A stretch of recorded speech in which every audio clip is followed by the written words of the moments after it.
गडियल parliament election act तरमीमी bill 2023 जी मंजूरी ॾेई छॾी। स्पीकर राजा परवेज़ अशरफ जी सदारत हेठ पार्लियामेंट जो गडियल इजलास थियो, जंहिंमें कानून वारे वज़ीर आज़म नज़ीर तारड़ इलेक्शन एक्ट तरमीमी बिल 2023 पेश कयो वियो। पार्लियामेंट तरमीमी बिल जे शिक वारी मंजूरी ॾींदे तरमीमी बिल 2023 इत्तफ़ाक़ राय सां मंज़ूर कयो।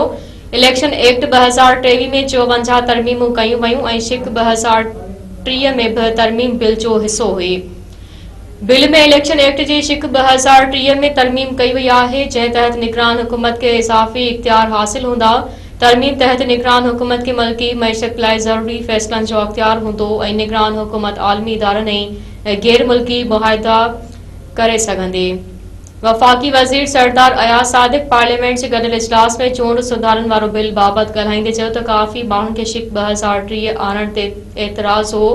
उहा ग़लतफ़हमी हुई त इन शिक ज़रिए निगरान हुकूमत खे अख्तियार ॾियण जो मक़सदु उन जे मुद्दे में वाद करणु आहे।